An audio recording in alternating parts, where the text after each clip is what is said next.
తెలంగాణలో రెండు పార్టీల్లో లోక్సభ ఎన్నికల్లో విజయం కోసం తెగ కష్టపడిపోతున్నాయి. ఎలాగైనా రాష్ట్రంలోని 17 లోక్సభ స్థానాల్లో అత్యధిక స్థానాల్లో విజయం సాధించి రాష్ట్రంలో ఉనికి చాటుకోవాలని తెగ తాపత్రయపడిపోతున్నాయి.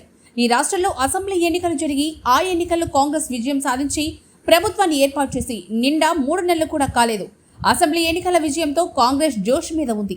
అదే సమయంలో ఆ ఎన్నికల్లో ఎదురైన ఫలితంతో కేసీఆర్ నేతృత్వంలోని బీఆర్ఎస్ మాత్రమే కాదు, గత అసెంబ్లీ ఎన్నికల్లో విజయంపై ఎన్నో ఆశలు పెట్టుకుని ఇక అధికారమే తరువాయి అన్నంతగా బిల్డప్ ఇచ్చిన బీజేపీలకు కూడా నిరాశ నిస్పృహలే కనిపిస్తున్నాయి.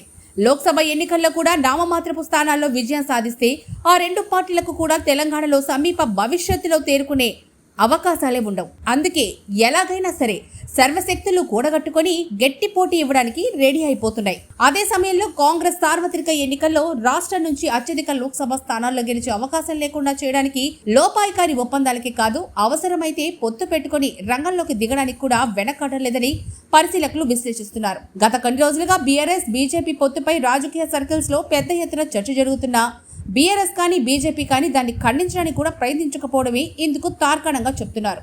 అయితే బీజేపీ జాతీయ ప్రధాన కార్యదర్శి, ఆ పార్టీ రాష్ట్ర శాఖ మాజీ అధ్యక్షుడు మాత్రం స్పందించారు. ఆయన స్పందన కూడా బీఆర్ఎస్తో పొత్తు ఉంటుంది అన్న సంకేతాలు ఇచ్చే విధంగానే ఉందని పరిశీలకులు విశ్లేషిస్తున్నారు.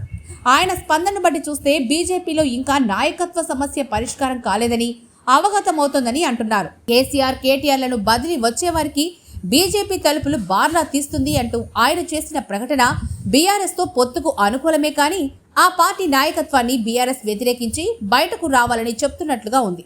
ఇక మాజీ మంత్రి హరీష్ రావుకు బీజేపీ తలుపులు బార్లా తెరిచుంటాయని బండి సంజయ్ చెప్పడం అంటే బీఆర్ఎస్ లో చీలికను ప్రోత్సహించేందుకు బీజేపీ వెనకాడదని అవగతమవుతోంది. ఏదో మాట వరుసగా అన్నట్లుగా బీఆర్ఎస్ ను ఎన్డీఏలో చేర్చుకునే ప్రసక్తే లేదని, ఆ విషయాన్ని స్వయంగా ప్రధాని మోడీ చెప్పారని బండి సంజయ్ అన్నారు.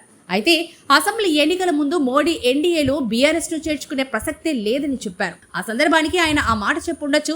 కానీ సార్వత్రిక ఎన్నికల్లో బీజేపీ టార్గెట్ వేరు. ఆ పార్టీ లక్ష్యం కాంగ్రెస్.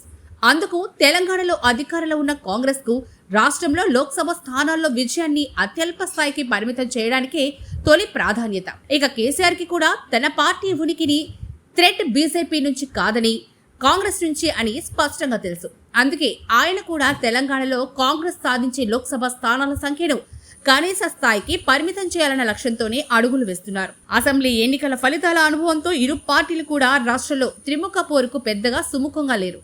ఉమ్మడిగా ముందుకెళ్తే కాంగ్రెస్ ను దెబ్బతీయొచ్చు అన్న ఉద్దేశంతోనే ఇరు పార్టీలు వచ్చే సార్వత్రిక ఎన్నికల్లో కలిసి పోటీ చేసే దిశగా ప్రణాళికలు రూపొందిస్తున్నాయి, వ్యూహాలు రచిస్తున్నాయి అని పరిశీలకులు విశ్లేషిస్తున్నారు. నేరుగా పొత్తు మాట ఎత్తకపోయినా ఫ్రెండ్లీ పోటీ అన్న వ్యూహంతో ముందుకు సాగే అవకాశాలను కూడా కొట్టి పారేయలేమని చెప్తున్నారు.